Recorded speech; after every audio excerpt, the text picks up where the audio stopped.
Hello hello students, एक बार फिर से आपका स्वागत है आज की क्लास में। आज अपनी एक्सरसाइज 3.4 का क्वेश्चन नंबर 2 सॉल्व करेंगे। तो क्वेश्चन नंबर 2 का फर्स्ट जो पार्ट है वो देखो।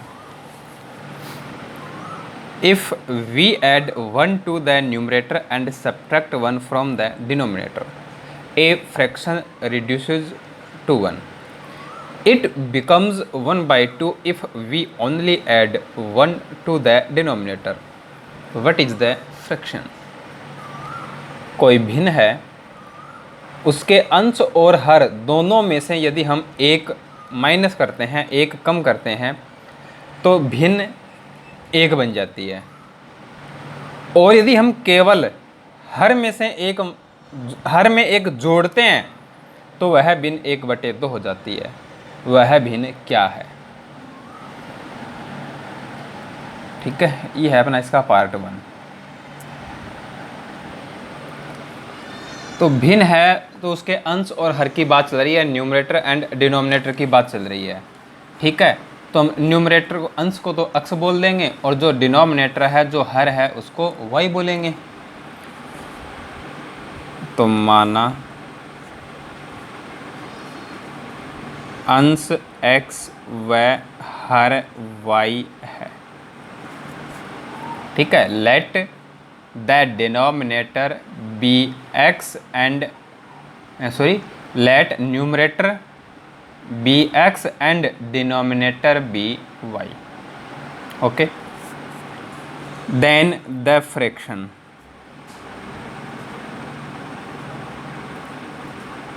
भिन्न क्या बन जाएगी? x अपॉन y बन जाएगी। ठीक है, अब देखो क्वेश्चन में क्या बोल रहा है कि न्यूमरेटर एंड डिनोमिनेटर दोनों में, एक minute, add and subtract, numerator में तो 1 ऐड करवा रहा है और डिनोमिनेटर में 1 सब्ट्रैक्ट करवा रहा है। अंश में एक जोड़ना है और हर में एक घटाना है। अब देखो न्यूमरेटर क्या है, अंश क्या है, x। ठीक है, इसमें तो 1 ऐड कर दो तो x + 1 बन जाएगा। डिनोमिनेटर है y, हर है y, इसमें से 1 माइनस कर दो, तब वह है फ्रैक्शन। तो भिन्न क्या बन जाएगी? फ्रैक्शन क्या होगी? x + 1 अपॉन y - 1 होगी। लेकिन क्वेश्चन बोल रहा है कि ये 1 बन जाती है, तो इक्वल में क्या आ जाएगा? 1 आ जाएगा। अब इसको हम सोल्व करते हैं, तो क्रॉस मल्टीप्लाई कर दो। ठीक है, क्रॉस मल्टीप्लाई करेंगे तो यहाँ से हमें क्या मिलेगा? x + 1 = y - 1। अब ये y इधर आएगा, माइनस हो जाएगा, तो x - y = ये 1 इधर आएगा, माइनस हो जाएगा, -1 - 1 -2। ये इक्वेशन 1 हो गई। ठीक है, ये फ्रॉम फर्स्ट कंडीशन था, प्रथम शर्त से था। अब जो सेकंड कंडीशन है, जो द्वितीय शर्त है, उससे देखते हैं। सेकंड जो कंडीशन है वो उसमें अपने को क्या बता रहा है? डिनोमिनेटर में 1 ऐड कर दें, न्यूमरेटर में कुछ नहीं करना। डिनोमिनेटर में 1 ऐड कर दें तो फ्रैक्शन 1/2 बन जाएगी। अंश में कुछ नहीं करना, हर में 1 जोड़ दो तो फ्रैक्शन क्या हो गई? भिन्न क्या हो गई? x upon y + 1। लेकिन क्वेश्चन बोल रहा है कि ये 1/2 हो जाएगी। क्रॉस मल्टीप्लाई करेंगे, 2x = y + 1 होगा, तो इसको हम कह सकते हैं 2x - y = 1। ये इक्वेशन 2 हो गई। तो हमें दोनों इक्वेशन मिल गई, पेयर मिल गया। अब इसे हमें क्या करना है? सोल्व करना है। और कौन सा मेथड काम मिलेंगे? एलिमिनेशन मेथड, विलोपन विधि। तो देखो दोनों ही इक्वेशन को देखें तो y के जो कोफिशिएंट हैं वो सेम हैं, तो हम इसमें y का एलिमिनेशन कर देते हैं, y का विलोपन करेंगे। ये माइनस, दोनों साइन सेम हैं, दोनों के चिन्ह सेम हैं, तो क्या करेंगे? सब्ट्रैक्ट करेंगे, घटाएंगे। ठीक है,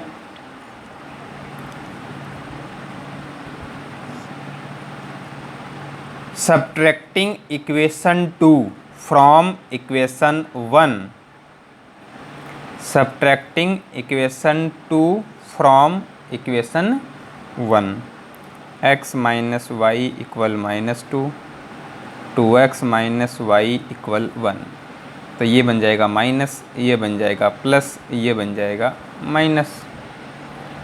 x minus 2x minus x बचेगा, y एलिमिनेट हो जाएगा, -2 माइनस 1 -3, माइनस माइनस प्लस, तो यहाँ से x की वैल्यू है वो क्या मिल जाएगी 3। अब यह हम किसी भी इक्वेशन में पुट कर दें, y मिलेगा फ्रॉम इक्वेशन 1, y इक्वल क्या बन जाएगा, देखो ये भाई इधर चला गया और ये 2 इधर आ गया, तो y equal x plus 2, x की वैल्यू है 3 प्लस 2 क्या आ गया 5 आ गया।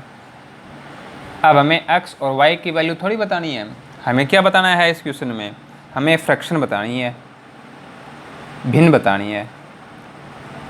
सो फ्रैक्शन इक्वल x की वैल्यू 3 अपॉन y की वैल्यू 5। चेक कर सकते हैं अपना आंसर सही है क्या। ऊपर तो +1 कर दो और नीचे -1 कर दो, यहाँ +1 कर देंगे, यहाँ -1 कर देंगे, तो ये भी 4 और ये भी 4, 4 अपॉन 4 क्या हो जाएगा 1, यहाँ पे क्या है 1, बिल्कुल सही है। अकेले y में +1 किया है तो अकेले 5 में 1 जोड़ दो, 5 + 1 कर दो 6, 3/6 क्या बन जाएगा 1/2, यहाँ भी क्या है 1/2, अपना आंसर वो बिल्कुल सही है। ठीक है, चलते हैं सेकंड पार्ट की ओर। अब देखिए इसका second part, 5 years ago Noori was thrice as old as Sonu, 10 years later Noori will be twice as old as Sonu, how old are Noori and Sonu. Part 2 देखें, आयु से संबंधित है, एज से रिलेटेड क्वेश्चन है, तो जो प्रेजेंट एज होगी नूरी और सोनू की उसको हम x और y बोलेंगे। ठीक है, let present age of Noori equal x year and present age of Sonu equal y year. तो दोनों की प्रेजेंट एज है उसको हमने रेस्पेक्टिवली x और y ले लिया। अब देखो फर्स्ट कंडीशन है उसमें क्या है, 5 year ago, 5 year ago 5 वर्ष पूर्व की बात कर रहा है। ठीक है, तो नूरी की जो एज थी वो थी x माइनस 5 ईयर और सोनू की जो एज थी वो थी y माइनस 5 ईयर। अब इन दोनों में क्या रिलेशन है, Noori was thrice as old as Sonu, Noori है वो सोनू की एज का क्या था 3 टाइम्स था, नूरी है वो सोनू की आयु की 3 गुनी है। तो सोनू की आयु को यदि हम 3 से मल्टीप्लाई कर दें तो दोनों की एज है वो क्या हो जाएगी, इक्वल हो जाएगी। अब इसको सोल्व करें तो x माइनस 5 इक्वल है 3y माइनस 15, स्टैंडर्ड फॉर्म में लिखें तो x माइनस 3y इक्वल -10, ये अपनी इक्वेशन 1 बन जाएगी। ठीक है, अब आगे देखते हैं, तो ये कह रहा है कि 10 years later, 10 years later 10 वर्ष बाद, तो आफ्टर 10 ईयर क्या होगा, नूरी की आयु x प्लस 10, सोनू की आयु y प्लस 10। अब इन दोनों में क्या रिलेशन है वो देखो आगे, Noori will be twice as old as Sonu, Noori की आयु सोनू की आयु की 2 गुनी होगी। तो सोनू की जो आयु है, सोनू की जो एज है, यदि हम उसको 2 से मल्टीप्लाई कर लें तो दोनों क्या होंगी, इक्वल होंगी। तो x प्लस 10 इक्वल होगा 2y प्लस 20, तो ये बन जाएगा x माइनस 2y इक्वल 10, ये अपनी इक्वेशन बन जाएगी 2। अब इक्वेशन 1 एंड इक्वेशन 2 को सोल्व करना है, तो देखो दोनों में x आ रहा है, यानी दोनों इक्वेशंस में x के कोफिशिएंट सेम हैं, तो हम x को एलिमिनेट कर सकते हैं। x का विलोपन करेंगे तो ये भी प्लस, ये भी प्लस, दोनों के साइन सेम हैं, तो क्या करेंगे, सब्ट्रैक्ट करेंगे, घटाएंगे। सब्ट्रैक्टिंग इक्वेशन 2 फ्रॉम इक्वेशन 1, समीकरण 1 से समीकरण 2 घटाने पर, subtracting equation 2 from equation 1, x minus 3y equal minus 10, x minus 2y equal 10, ये माइनस, ये प्लस, ये माइनस, सब्ट्रैक्ट करते हैं तो साइन चेंज होता है, x तो एलिमिनेट हो जाएगा, माइनस 3y प्लस 2y, तो क्या बचेगा अपने पास, minus y, minus 10 minus 10 minus 20, तो यहाँ से y की वैल्यू है वो क्या हो जाएगी, 20 हो जाएगी। अब y की वैल्यू कोई भी एक इक्वेशन में पुट कर दो। From equation 1 x equal minus 10 minus 3y इधर आएगा, प्लस हो जाएगा, y की जगह y की वैल्यू पुट कर दी, x इक्वल माइनस 10 प्लस 20 को 3 से मल्टीप्लाई करेंगे 60, तो माइनस 10 प्लस 60, ये क्या बन जाएगा, 50। So Noor is present as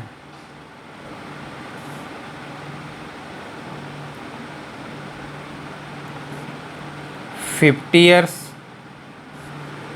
and Sonu's present age 20 years. ये अपना आंसर हो गया। चेक करें क्या, देखो क्या कह रहा है, 5 ईयर्स अगो, 5 साल पहले, तो ये होगा 45 का और ये होगा 15 का, 15 3 45, 15 3 जा 45, देखो है ना 3 टाइम्स। आफ्टर 10 ईयर, 10 वर्ष बाद ये होगा 60 का और ये होगा 30 का, 32 जा 60, 30 दूनी 60, 2 टाइम्स है। ये अपने आंसर की पुष्टि हो गई, बिल्कुल सही है, कोई दिक्कत नहीं है। तो ये था इसका पार्ट 2। अब चलते हैं पार्ट 3। अब देखिए इसका third part, the sum of digits of a 2 digit number is 9, also 9 times this number is twice the number obtained by reversing the order of the digits, find the number.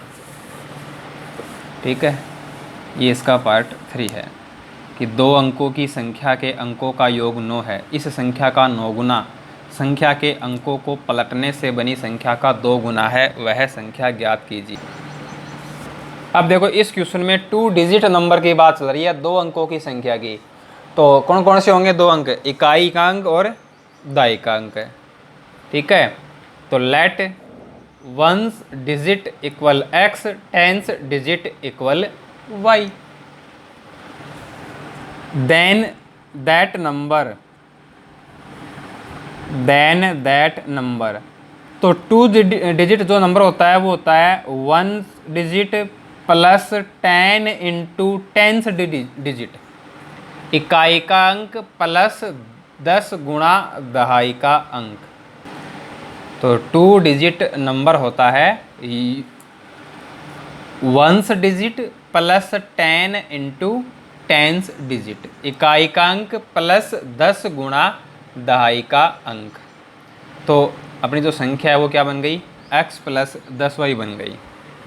अब देखो क्या कह रहा है, इनका जो सम है वो 9 है, अकॉर्डिंग टू क्वेश्चन 80Q। तो x प्लस वाई कितना है, 9 है, ये अपनी क्वेश्चन 1 हो गई। आगे है also 9 times this number is twice the number obtained by reversing the order of the digit. क्या कह रहा है कि ये जो नंबर है इसकी जो डिजिट हैं उनको रिवर्स कर दो, अंकों का स्थान बदल दो, यानी जो 1th डिजिट है वो आ जाएगी 10 पे, जो 10th डिजिट है वो आ जाएगी 1 पे। इकाई का अंक चला जाएगा दाई के स्थान पर और दाई का जो अंक है वो आ जाएगा इकाई के स्थान पर। ठीक है, तो x की जगह तो आ जाएगा y और y की जगह आ जाएगा x। तो जो अपना नंबर होगा वो क्या होगा, y प्लस 10x होगा। x की जगह y है और y की जगह x है। तो क्वेश्चन है वो क्या बोल रहा है कि 9 times of this number. This number कौन सा, जो अपने पास है, और अपने पास क्या है x प्लस 10y। तो 9 इंटू एक्स प्लस 10y। ठीक है, इस संख्या का 9 गुना, तो इस संख्या का 9 गुना। आगे देखो क्या है, twice the number obtained by reversing the order of the digit. Digit reverse कर देंगे तो वो जो नंबर बनेगा उसका ट्वाइस है। अंकों को बदलने पर बनी संख्या का 2 गुना है। अब इसको हम आगे सोल्व करते हैं। 9x plus 90y equal to y plus 20x। तो ये बन जाएगा 9x, अब ये 20x इधर आएगा, minus 20x plus 90y minus 2y equal 0। अब देखो 9x minus 20x minus 11x, 90 minus 2 plus 88y equal 0। अब देखो ईच टर्म 11 से डिवाइड हो रही है, तीनों पदों में 11 का भाग जा रहा है। तो minus x plus 8y equal 0, ये बन गया। इसको हम बोल देते हैं इक्वेशन 2। अब इक्वेशन 1 एंड इक्वेशन 2 को सोल्व करना है। तो देखो x एलिमिनेट हो जाएगा ना, फर्स्ट इक्वेशन में तो है x और सेकंड इक्वेशन में है माइनस एक्स। साइन ऑपोजिट हैं, चिन्ह विपरीत हैं, तो दोनों को क्या करेंगे, ऐड करेंगे, जोड़ेंगे। ऑन एडिंग इक्वेशन 1 एंड 2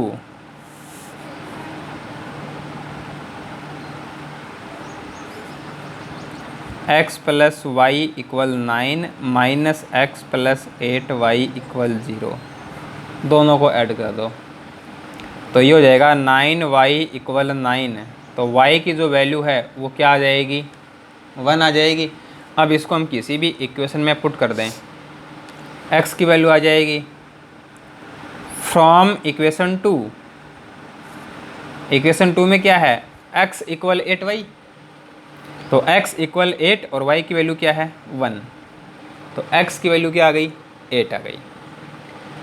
यानी हमें टेंस डिजिट भी मिल गई और वंस डिजिट भी मिल गई, इकाई अंक दाई अंक मिल गया। हमें वो संख्या बतानी है, वो डिजिट वो नंबर बताना है। अतः वह संख्या, hence the number equal x 8 plus 10 into y 1, तो ये क्या बन जाएगा, 18 बन जाएगा। अतः वह संख्या x की जगह x, y की जगह y की वैल्यू पुट कर दे तो वो जो नंबर है, जो रिक्वायर्ड नंबर है, वो कितना आ गया, 18 आ गया। देखो दोनों की डिजिट का सम करो, 8 प्लस 1, अंकों का योग 8 प्लस 1 9 हो गया ना, यही था। इसका 9 टाइम्स, तो 18 को 9 से मल्टीप्लाई कर लो, 162। फिर इसके डिजिट को रिवर्स करना है, अंकों को बदलना है, तो 81 बन जाएगा। ये 81 को 2 से मल्टीप्लाई कर दो, 162, 162 बराबर आ रहे हैं। तो ये था इसका थर्ड पार्ट। अब देखिए इसका पार्ट 4, ये है इसका पार्ट 4। अब पार्ट 4 है, उसमें हमें 50 रुपीज़ और 100 रुपीज़ के कितने कितने नोट हैं ये बताना है। एक के कह देंगे x और एक के कह देंगे y।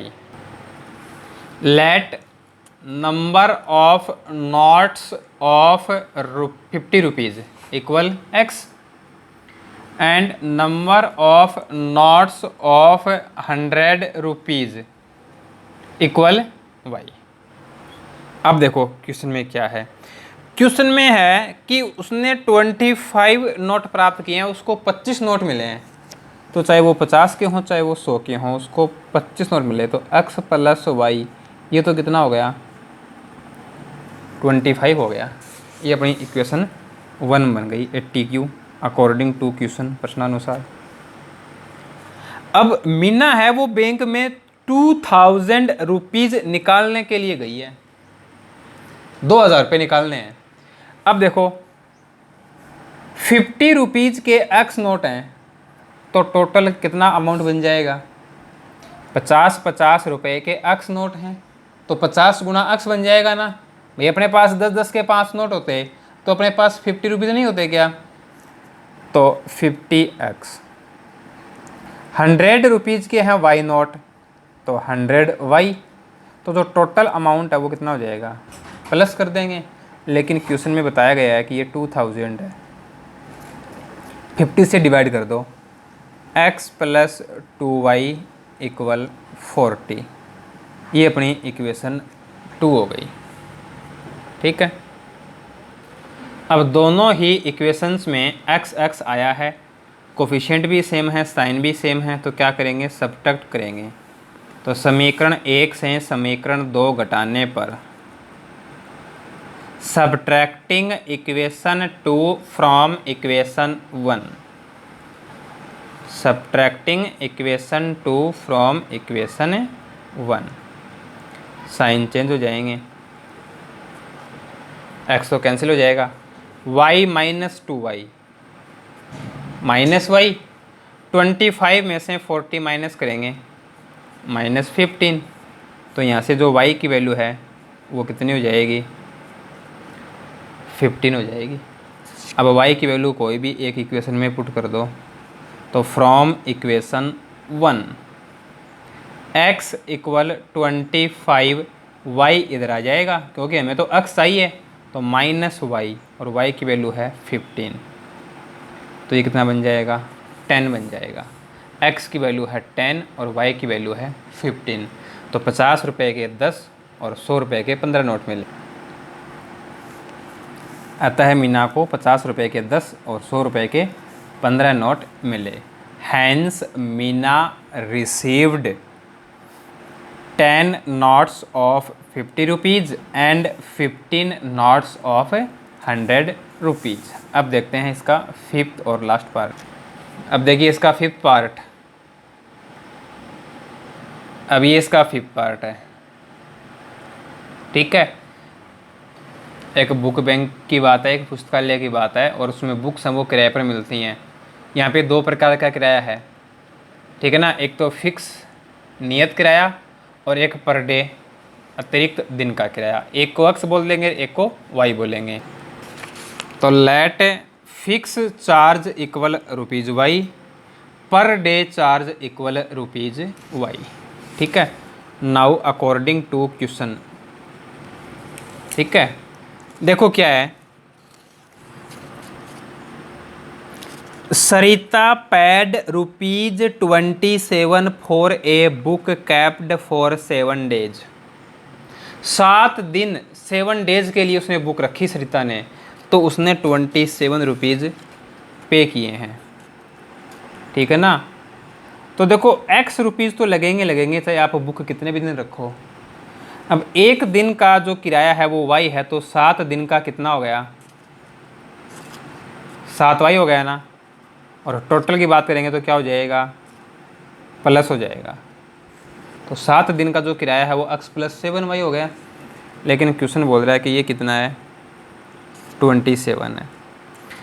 Sushi paid ₹21 for the book she kept for 5 days. Susy है वो 5 डेज बुक रखती है, 5 दिन के लिए रखती है, और कितने रुपए देती है वो, 21। तो 5 डेज का जो चार्ज होगा वो क्या बनेगा, 5 दिन का किराया कितना होगा, x तो लगेगा, एक दिन का y है, तो 5 डेज का 5 दिन का क्या हो जाएगा, 5y। तो x प्लस 5y है वो कितना हो जाएगा, 21। ये इक्वेशन 1 है और ये इक्वेशन 2 है। अब इन दोनों को सोल्व करना है, x तो दोनों को क्या कर देंगे, सब्ट्रैक्ट कर देंगे। तो हमने क्या कर दिया, सब्ट्रैक्ट कर दिया, ठीक है, इक्वेशन 1 में से इक्वेशन 2 को। तो हमें 2y = 6 मिला, तो y = 3 बन गया। अब ये वैल्यू हम इक्वेशन 1 में पुट कर दें, तो इक्वेशन 1 में पुट करेंगे तो x इक्वल बनेगा 27 - 7y, y की वैल्यू हमने 3 पुट की तो 21 हो गया। तो 27 - 21 क्या आ गया, 6। x की वैल्यू है 6 और y की वैल्यू है 3। तो fix charge, hence fix charge नियत किराया, ये तो हो गया 6 रुपीज़। पर डे चार्ज ये हो गया ₹3। तो इसी क्वेश्चन के साथ अपनी एक्सरसाइज 3.4 है वो कंप्लीट होती है। नेक्स्ट क्लास में एक नई एक्सरसाइज और एक नए मेथड जो अपना है क्रॉस मल्टीप्लिकेशन मेथड, वज्र गुणन विधि, उसको पढ़ेंगे। ठीक है, आज की क्लास कैसी रही, अच्छी लगी हो तो वीडियो को लाइक कीजिएगा, अपने फ्रेंड्स के साथ शेयर कीजिएगा। Thanks for watching.